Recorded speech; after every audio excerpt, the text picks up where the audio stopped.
Yo me acuerdo perfectamente que en las últimas elecciones presidenciales tu nombre sonaba fuertísimo.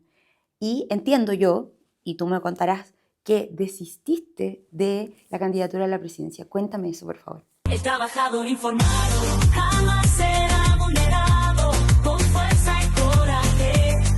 Bienvenidos a todos los queridos trabajadores informados a un nuevo episodio del podcast Legalmente Cristina. Hoy con una tremenda invitada, como siempre, ya nuestros invitados son fantásticos, la senadora Jimena Rincón. ¿Cómo estás, Jimena? Muy bien, Cristina, gracias por la invitación. Muchas gracias a ti por aceptar la invitación de los trabajadores informados, que eventualmente también podrían ser tus votantes, por supuesto. Efectivamente, espero que sí. Jimena Cecilia Rincón González, nacida el 5 de julio de 1967, signo cáncer. Muy buen signo. ¿Sí? ¿Tú lo Excelente, crees? me encanta. Sí. Perfecto. ¿Ascendente de alguna cosa? No, pero creo que ¿No has sacado nunca la carta astral? Nunca me la he sacado, he estado así como pendiente muchas veces, pero creo que es un signo que me ha acompañado muy bien. Qué bueno, me alegra muchísimo. Mi pareja es cáncer también. Mira, ¿y eso cómo se da? Cosas de la vida. La luna. Mira, mi marido es Capricornio también. Mira, Y tú yo eres también, Capricornio. sí. Así que podría decir que es un buen match. Exactamente. Presidenta del Partido Demócratas actualmente.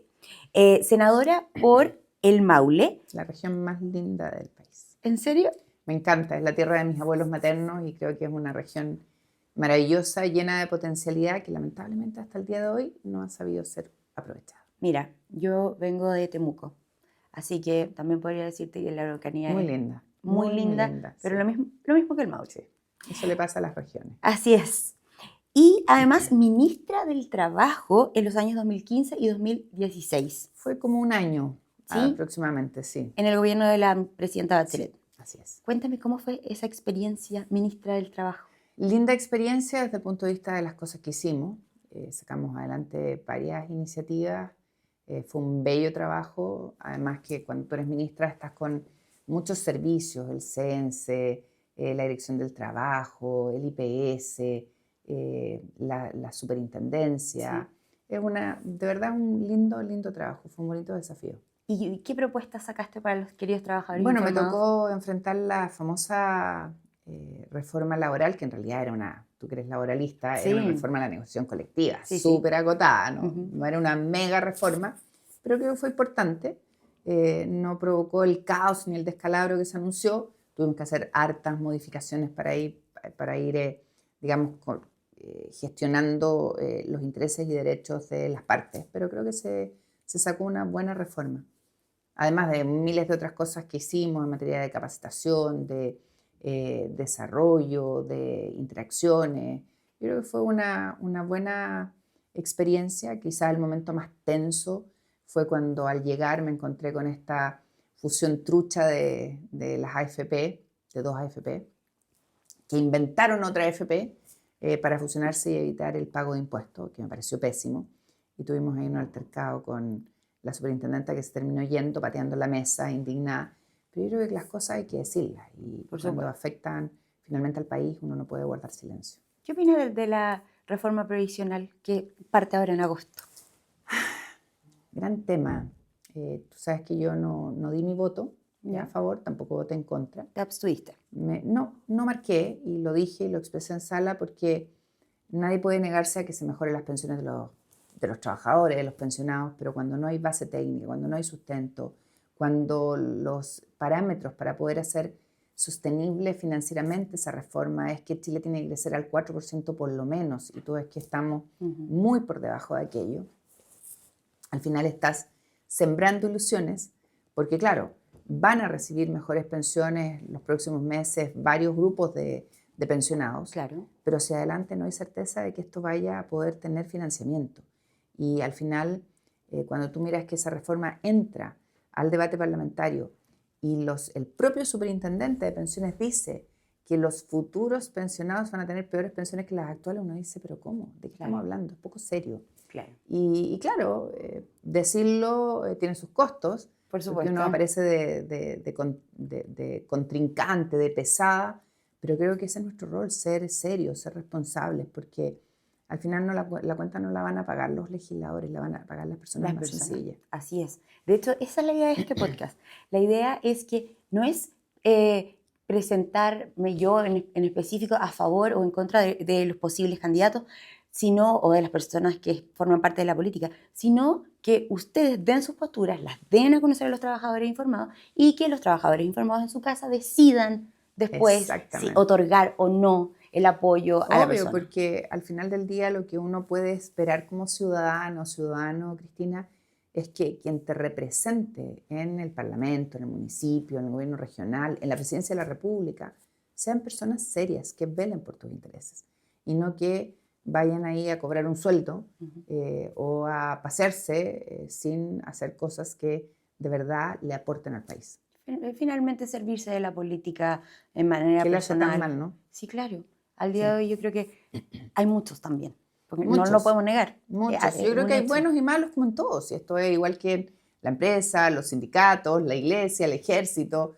Hay de todo hay en la viña del Señor, dicen. De todo, de todas maneras. Siempre he tenido la ferviente convicción que la gente nunca debería ser ni de izquierda ni de derecha, nada. Debería votar por las personas, por las ideas. Así es. No abanderarse ni etiquetarse en un partido o en el otro. Está perfecto si lo quieren hacer, pero Yo creo que los partidos lo que hacen es organizar la política Claro. y permiten que el ciudadano o ciudadana sepan más o menos cómo piensa esa persona.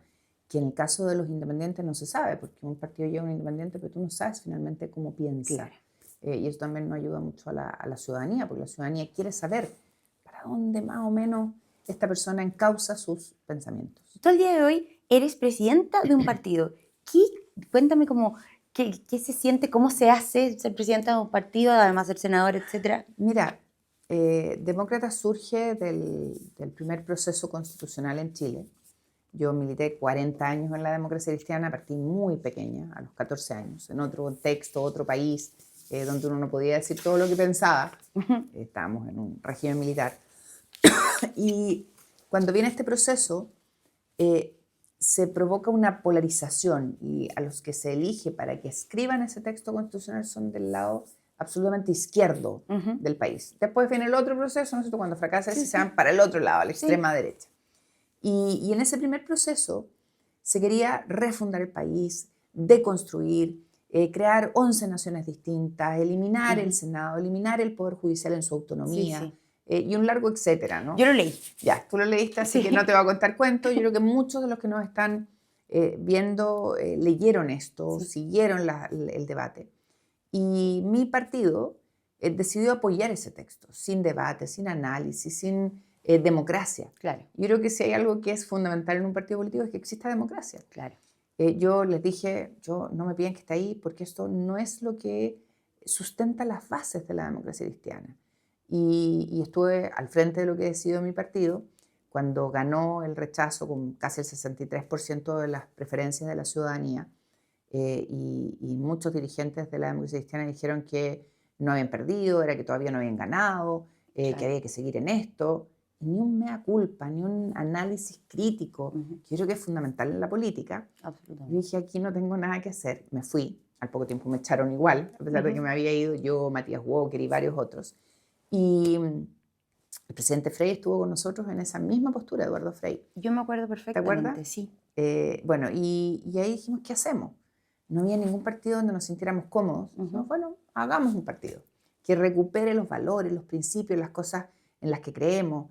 La libertad, la democracia, el derecho a emprender, la libertad para educar a tus hijos, cosas que nos parecen que son valores mínimos. Claro que sí. Que no puede el Estado ir a imponerle una mirada a una persona. Y bueno, así surgió Demócratas. Tenemos menos de 3 años de vida. Logramos esta semana pasada estar en todo Chile. Estamos muy contentos por eso. Y la idea es ir creciendo, tener mucho contacto ciudadano, llegar a... yo soy de región, así que para mí es muy importante lo que piensan, sienten, quieren las regiones y poder hacer una buena política. Yo creo que necesitamos rescatar la buena política, esa que nos sentíamos orgullosos cuando hablamos de presidentes pasados. Yo nací en la segunda mitad del presidente Eduardo Frei Montalva, papá de Eduardo Frei Ruiz Tagle, y escuchaba a mis papás hablar de él. Bueno, lo he leído mucho y digo, A eso debemos aspirar, a la buena política. Sí, yo estoy de acuerdo contigo, pero 100% de acuerdo. Es algo que al día de hoy creo que se ha ensuciado muchísimo. La gente sigue tendencias, no partidos políticos, Sí. y finalmente hay muchas también personas que, en mi opinión, engañan, yéndose a una tendencia, pero finalmente para solamente lograr los votantes y después su mentalidad y todo cambia y el ejercicio también. No vamos a mentir que para algunas personas el poder corrompe. Sí, bueno, como todo, ¿no? Sí. El poder económico, el poder político, el mismo poder de la iglesia. ¿Cuántas películas hemos visto en el ejército? Somos personas. Sí, claro. Y obviamente la posibilidad de corrupción existe, está presente. Y por eso es tan importante los accountability, los controles, que existan, ¿no es cierto?, organismos de fiscalización, que haya transparencia en la toma de decisiones. Yo creo que todo eso ayuda a que disminuyan las brechas en este ámbito. Cuéntame algo muy personal. Yo me acuerdo perfectamente que en las últimas elecciones presidenciales tu nombre sonaba fuertísimo. Y entiendo yo, y tú me contarás, que desististe de la candidatura a la presidencia. Cuéntame eso, por favor. Mira, no desistí, yo gané una primaria que hicimos abierta, la gané muy bien. Invitamos a la ciudadanía a pronunciarse por qué persona de la democracia cristiana querían de candidato presidencial. Gané esa elección y un día me llama la presidenta del partido de esa época, Carmen Frey, y me dice, Jimena, me llamó el presidente del Partido Socialista, el presidente del PPD, y me dicen que contigo no van a una primaria, así que tienes que bajar tu candidatura. Y le dije, perdón, le dije, pero yo gané una primaria, el partido invitó a la ciudadanía a votar. ¿A pito de qué tendría que bajar mi candidatura? No es una decisión que pueda tomar yo, tiene que tomarla el órgano colegiado del partido. Y había una Junta Nacional de la Democracia Cristiana, en esa época estábamos con pandemia, todo era virtual, y yo expuse esta situación, expuse que me había llamado la presidenta a requerimiento de estos dos personajes, y les dije, yo no puedo tomar esa decisión, tienen que tomarla ustedes. Aquí hicimos una oferta a la ciudadanía, y se suspendió la reunión, se levantó la junta, me bajaron de la candidatura. Claro. Nunca hubo ninguna posibilidad de debatir este tema. Y se instaló lo que tú me acabas de preguntar. Y bueno, el resto de la historia impusieron una candidata que salió sexta en la elección y la democracia cristiana ha ido de tumbo en tumbo. ¿Y al día de hoy continúan las ganas de algún día? Mira, no hay político que no quiera llegar a ser presidente de la República, y si te dice que no, No hay que creerle. duda al menos. Pero hoy día creo que el país demanda que seamos capaces de buscar la mejor alternativa para recuperar ese país que teníamos, que era un país que era admirado, que era relativamente ordenado, donde la corrupción no era un tema. Sí. ¿Para qué hablar del narcotráfico, el crimen organizado, que hoy día están presentes en todo el país, ya no solo en la capital de Chile, en mi región del Maule, en tu región de la Araucanía, Terrible. en el norte, qué decir. Y creo que todo lo que hagamos para fortalecer las instituciones, revitalizar la democracia, lograr esa política de los acuerdos que era tan importante, donde no nos íbamos a los extremos y donde no hacíamos ofertas baratas, yo creo que tiene sentido. Sí, absolutamente, para mí también. Estoy de acuerdo contigo. Jimena, los queridos trabajadores informados quieren saber, ¿cuál fue tu primer trabajo formal y cuánto ganabas? Mi primer trabajo formal, cuando salí de la universidad y di mi examen de grado. No entremos ahí. ¿No entremos ahí? Qué terrible proceso. Yo creo que nadie que no haya estudiado puede entender lo que es eso. Yo cuando lo fui a dar estaba embarazada, tenía como 3 meses. No se me notaba, nada. Era muy, muy flaca. Y yo después de que salí del examen dije, si yo no hubiese aprobado, no lo doy nunca más en mi vida, porque es bien estresante. Horrible. Muy, muy estresante. De hecho, como vicepresidenta del Centro Alumno de la Escuela de Derecho de la Chile, tratamos de hacer una reforma que tuviera exámenes de pregrado en segundo, en cuarto y extenderla un año en sexto. Perfecto. De tal manera que tú salieras con eso hecho. Ya, lo intentaste. Tu primera candidatura política. Lo intenté. Bueno, de hecho fui vicepresidenta, pero saqué la primera mayoría personal. Y la lista de mi contrincante me ganó por 3 votos. Oh. Pero bueno, con anécdotas de la vida. Y mi primer trabajo fue en el Ministerio de Minería. Yo conocí a Benjamín Teplinsky, murió ya él, radical. Y me dice, Jimena, me dice, y un día en una conversación, no me acuerdo en qué, y cómo estás, qué sé yo, qué estás haciendo. No, estoy preparando mi examen de grado. Ah, qué bien, ¿y qué vas a hacer después? No sé, buscar trabajo. ¿Y qué cosas del derecho te gustan? Me encanta la minería, los tributarios, siempre me gustaron. Ya. Y me dijo, bueno, me dijo, cuando des tu examen, llámame. Y entré a trabajar al Ministerio de Minería y Energía en una cantidad, para la risa, algo así como 250.000 pesos de la época. Ya, perfecto. Yo tenía un hijo, o dos, no uno tenía la Valentina. Estaba esperando, cuando ya fui, ya había tenido la Valentina. Ya. Porque esto estamos hablando del primer año del gobierno de Elwin. No, aparte que, a ver, si con 3 meses de embarazo fuiste a dar el examen de grado, no te ibas a animar inmediatamente, no vas a ir No. a trabajar con No, no sé, no. 4 meses. Exacto, pero fue bien especial, fue una linda pega. Me tocó negociar el tratado minero con Argentina. Yo era como la secretaria técnica. Fue muy, muy desafiante. Me encantó ese trabajo.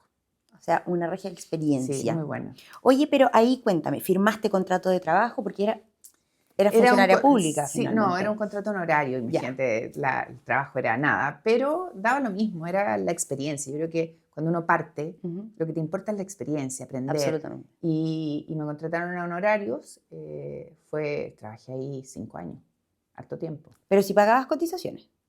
Bueno, en esa época, ojo, en esa época los independientes no pagaban cotizaciones. Ay, no te Acuérdate. puedo creer. Bueno, eres muy chica tú, no te acuerdas. Eres ¿Por muy qué? chica, no, porque las cotizaciones de los independientes se empiezan a pagar después, hace muy Sí, sí. poco. En esa época nada. A ver, la reforma de que los independientes pagaban cotizaciones viene desde cuando yo empecé a trabajar, el año 2015. Así es. Ese año, ese fue el último año que te devolvían Esa época de la me boleta tocó de a mí, honorario esa época el me tocó a porcentaje. mí en el Ministerio del Trabajo, pero no, en esa época nada. Y yo lo único que tuve derecho a nada, yo era carga de mi marido. Yo me casé, me cambié de universidad, yo soy de la Católica de Concepción. Cuando era sede, yo me iba a casar, el que iba a ser mi marido estaba acá en Santiago, y me vine, bajé de 4.º año a 2.º año en la Chile, porque en la Católica no me dejaron trasladarme porque yo era dirigente estudiantil. Ah, ya. Y bajé a 4.º, pero lo único que tuve fue cobertura del embarazo, que además no fue completa porque quedé embarazada, ponte tú, a los 2 meses de haberme casado, me corrían ¿cachai? Que hay una carencia, Sí, sí. pero te pagaban solo una parte, no tenía remuneración que pagarme, así que nada, me Claro. pagaron la cobertura del parto, punto. O sea, mucho hemos avanzado en materia de derechos al respecto de eso. A mí me tocó como senadora legislar el postnatal parental de 6 meses. Creo que ha sido una de las cosas más bonitas como legisladora, porque además se legisló en Comisiones Unidas de Trabajo y de Salud. Como la Comisión de Trabajo es más antigua que la de Salud en el Senado, la presidía, la Comisión Unida, la persona que presidía Trabajo. Perfecto. Y eran 9 hombres, son 5 y 5, y una mujer. Y nosotros discutimos ese proyecto, que fue uno de los proyectos importantes del primer gobierno de Piñera, y me tocó enfrentarme con todos los hombres, con el ministro de Hacienda, con la ministra del Trabajo, con la ministra de la Mujer, ahí estaba Larraín, Matei y Schmidt, Carolina Schmidt. Y fue súper interesante porque, como yo había sido súper de seguridad social, conocía en el gobierno de Lagos, conocía al revés y al derecho, el fondo maternal, los derechos de las mujeres, el derecho al amamantamiento y una serie de cosas que en el proyecto original, cuando venía, se le quitaban a la mujer para poder financiar, ¿no es cierto?, esta extensión. Y dimos una pelea espectacular. Logramos que se mantuvieran todos esos derechos y se extendiera el postnatal. Y el presidente de la República pudo decir que estábamos aprobando, porque le tocó para el 1 de mayo, un postnatal de clase mundial. Y efectivamente, si tú lo comparas en la legislación internacional, es uno de los mejores. Mira, mucha gente dice, Estados Unidos es el mejor país, qué sé yo, no sé. En Estados Unidos no hay ningún derecho de nada. Son, creo, 2 semanas que te dan después de que tú tuviste la guagua y tenés que volver a trabajar. Y la movilidad laboral es mucho más rápida. Así es. La contratación es mucho más fácil. Así es. Y para los jóvenes es mucho más fácil encontrar espacio de trabajo porque, claro, al haber más libertades es más fácil, ¿no es cierto? Y acá es un tema que uno dice, ¿cómo lograr el equilibrio entre la protección de nuestros trabajadores y el que puedan moverse, buscar mejores oportunidades, no tener el lastre. En el caso de las mujeres en Chile es súper duro, porque el postnatal, el derecho al amamantamiento y todos esos beneficios que son importantes, al final también se vuelven una carga para nosotras. De todas maneras. Y también se vuelve una discriminación para nosotras. El hecho de que, no, mejor no contrato mujeres porque se van a embarazar, si está en edad fértil, si está recién casada, qué complejo.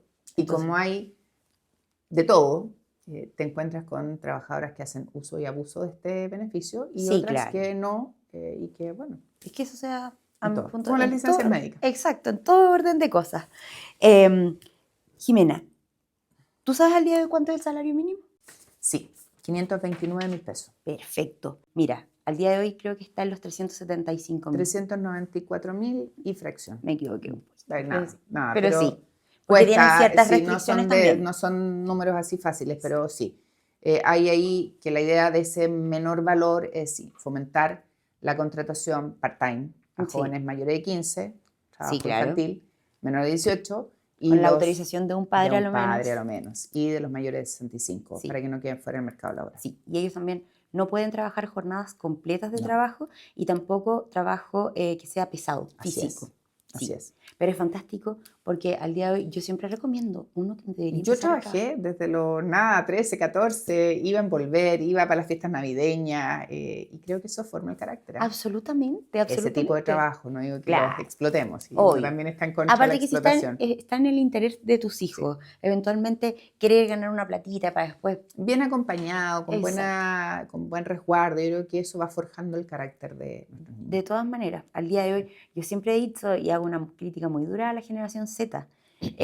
Yo alcancé a ser millennial, pero la generación Z al día de hoy sale de la universidad y es válido que lo quieran, pero no puedes salir ganando 2 millones de pesos y trabajando lo menos posible.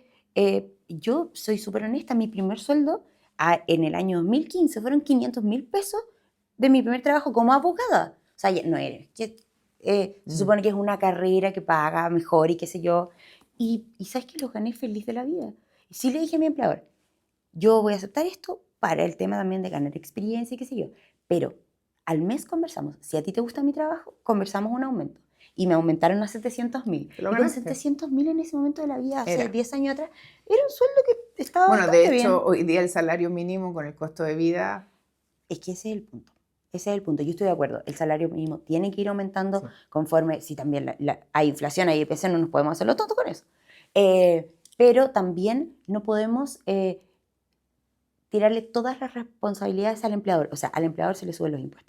Al empleador se le imponen todas las leyes nuevas, el menos carga horaria, la ley de conciliación laboral, que está perfecto, son cosas maravillosas. Yo, como defensora de los trabajadores, soy la primera en estar a favor de eso, pero también veamos en dónde le restamos un poquito de carga a los empleadores, porque no sé si tú estarás de acuerdo conmigo, pero no puede existir una brecha tan grande entre empleadores y trabajadores porque se necesitan el uno del así otro, es. no existe el uno Hay sin un el otro. libro maravilloso que no sé si lo leíste tú, del padre Hurtado, que se llama Sindicalización.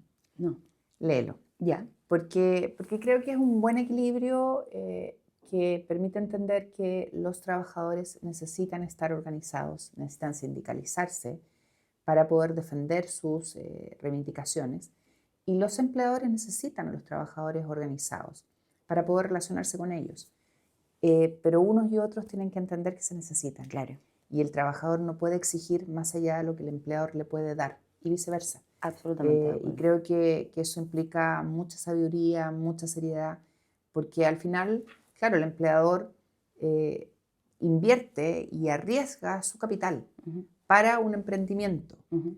que permite crear fuentes de trabajo. Y el trabajador compromete su experiencia, su sabiduría, su talento para que ese emprendimiento salga adelante. Así Entonces, esto de que socialicemos las pérdidas y privaticemos las utilidades no corre. es. Tiene que haber un buen equilibrio. Tiene que haber. Pero las partes, ambas, tienen que entender que todos están poniendo algo. Exacto. Y pueden existir en ese orden de cosas malos empleadores y, Y malos malos trabajadores, trabajadores. por Sí. supuesto. Obvio. Estoy de acuerdo contigo. Pero cuéntame, ¿qué pasó?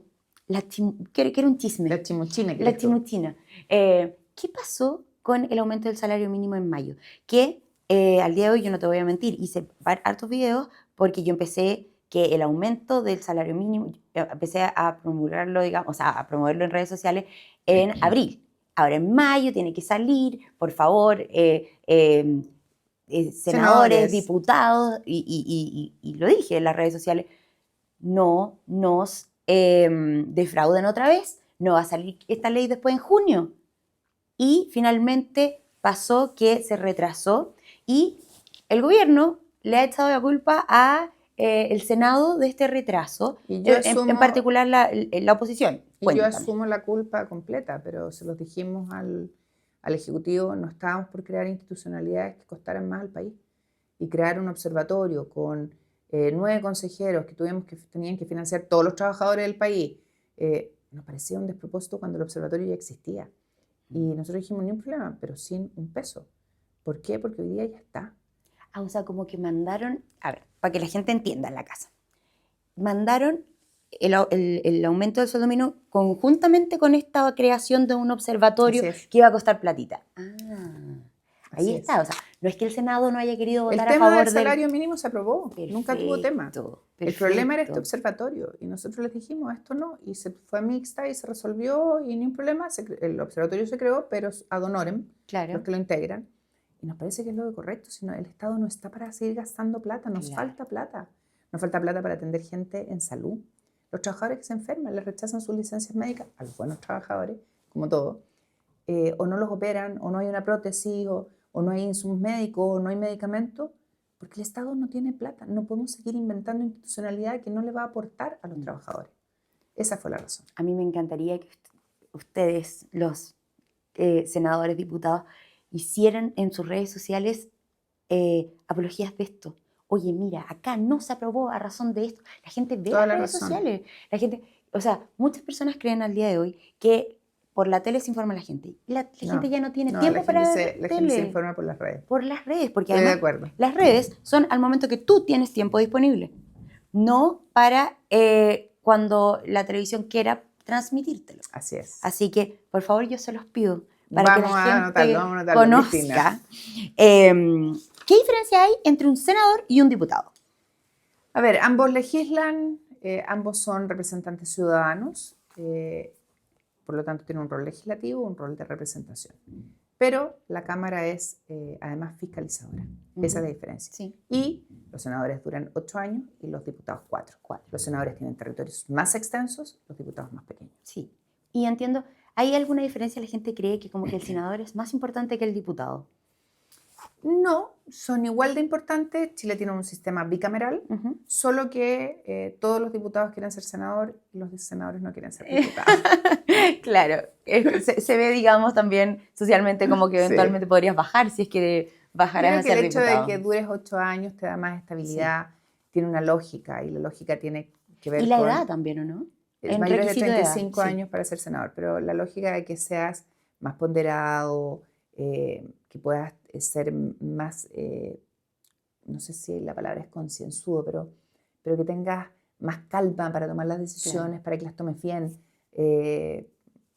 Yo diría que esa probablemente es la característica. Tú en el Senado no vas a ver peleas como las ves en la Cámara de Diputados, son menos a lo mejor pasionales que los diputados.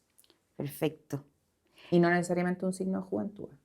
No. Porque viejos diputados que son bien pasionales. Pero por supuesto, yo creo que hay de todo Sí. en esto y eso es también lo bonito de la política, creo yo. Oye, ¿qué opinamos del caso licencias? Que es algo que hace tiempo se sabía. Yo fui súper de seguridad social, creé el Registro Nacional de Licencias, creé la licencia médica electrónica y no puede ser que hayan pasado 20 años para que la Contralora haya terminado haciendo lo que debe haber hecho la superintendencia. Es que absolutamente. Pero acá todas las personas, todos los candidatos que han venido al podcast, Santa Dorothy, dicen todos, derecha, izquierda, La Contralora centro. hizo lo que debió haber hecho la superintendente. Sí. Nosotros creamos esto porque advertimos lo de las licencias médicas falsas. Recuerda el caso de una doctora famosa. Sacamos de hecho una cosa que se llamaba los 12 apóstoles, que eran los 12 médicos más licenciosos. Y eso lo hicimos con cruce manual. Entonces era algo que se debió haber hecho y bueno, menos mal que la Contralora tomó el toro por las astas. Oye, cuéntame una cosa. Yo tengo entendido, por aquí voy a usar mi torpedo, que tú estás como impulsando una, desconozco si es una ley o un reglamento que se llama muerte cívica, uso fraudulento de licencias médicas. Y Cuéntame. de recursos públicos en general, algo que venía en el segundo texto constitucional, que lamentablemente esas cosas buenas no se quedaron en el tintero. Había otras cosas que no me gustaban, por cierto. Yo creo que estamos de acuerdo en que ambos nuevas propuestas de constitución tenían cosas buenas y tenían cosas malas. Me cuesta encontrar las buenas de la primera. ¿En serio? Sí. Yo sí encuentro que ¿Cuál? habían cosas. Mira, por ejemplo, el hecho de que eliminaban en cierta forma el tema del despido injustificado. Por otro, Ya. para mí, por mi Sí, parte. desde el punto de vista laboral. Lo otro, Yo creo que eso tiene que ver con la inamovilidad que tenemos en Chile, Sí. que es muy brutal. Yo creo que hay que cambiar el sistema de seguro, que tú tengas un seguro laboral de cesantía más potente, sí, claro. Sí, yo estoy que de te acuerdo permita contigo. moverte. Pero yo creo que ambas tenían cosas buenas y ambas tenían cosas malas. Sí. Así que al día Bueno, de hoy, pero en la segunda venía Ujú. esto de la muerte cívica y aquel que hacía uso fraudulento de los recursos públicos, que defraudaba al Estado, que, en fin, quedaba con muerte cívica, vale decir, no podía trabajar en el sector público, ni Inhabilitado. podía poder postular a un cargo de elección popular. Forever, Ujú. por siempre, y no por 5 años. ¿Por qué? Porque no hay nada más delicado que el manejo de las platas de la ciudadanía. De acuerdo contigo. Bueno, al día de hoy salió un dictamen que establece que Dorothy hizo, la hizo otra vez, que viste que empezaron a renunciar las personas que habían hecho uso fraudulento de las licencias médicas para no quedar con la Con el destitución y claro, y después con este posible inhabilitación del cargo. Y resulta que dijo, aunque hayan renunciado, paremos la renuncia, no la podemos aceptar y ¿No la podemos cursar? se Obvio. hace la investigación sumaria o el sumario administrativo en los casos que Sí. corresponda y vamos con las sanciones igual. ¿Qué es lo que corresponde? Sí. No puedes seguir burlando la ley. Y no estamos hablando de un profesional que esté con un cáncer. No, estamos hablando de gente que no estaba enferma. Claro. Ese es el punto. Ese es claro, estoy de acuerdo contigo. Sí, también hay, bueno, hay temas. Los funcionarios públicos no pueden estar más de 180 días con licencia médica, pero Famoso tema. así es. Oye, ¿y qué te parece la ley Karim? Una ley que es necesaria, pero que hay que perfeccionar, porque ya Sí. se están empezando a ver abusos para el otro lado. Sí.